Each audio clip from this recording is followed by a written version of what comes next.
Hello students, welcome to Bhadra IS Academy. আজি মই এটা সৰু টপিক লৈ পেলাই আহিছো যেটো আপোনালোকৰ আপকামিং এডিআৰই হক আসাম পুলিচ হক তাৰ কাৰণে বহুত ইম্পৰ্টেন্ট হ'ব পাৰে তো এই টপিকটো হৈছে প্ৰিএম্বল আৰু আমি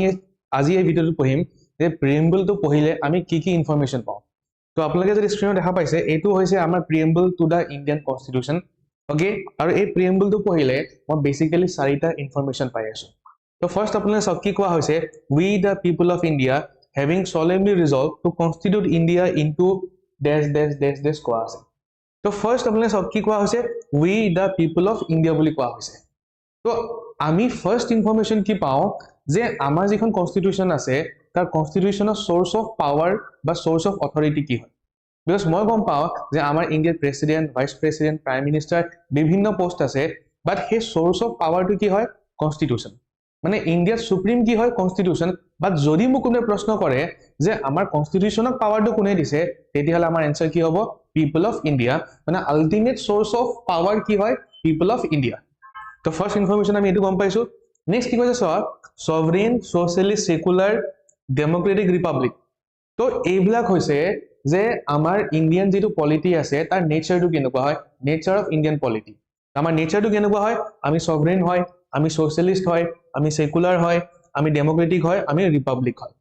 লগতে কোৱা হৈছে and to secure to all its citizens justice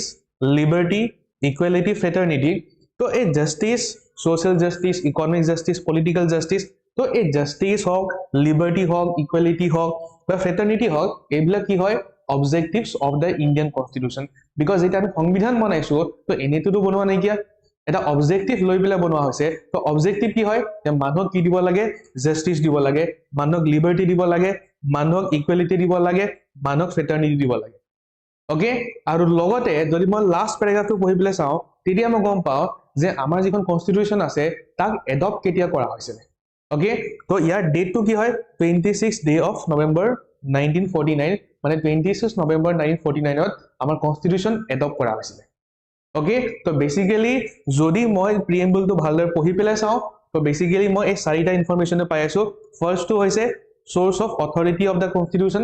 সেকেন্ডটো হৈছে nature of the Indian state থাৰ্ডটো হৈছে objective of the Indian constitution আৰু ফোৰ্থটো হৈছে date of adoption of the constitution okay তো আশা কৰিছো এই ভিডিওটো আপোনালোকৰ বহুত উপযোগী হ'ব টিল এটা মই নেক্সট ভিডিওত মই এটা নতুন টপিক লৈ পেলাই আহিম টিল দেন থ্যাংক ইউ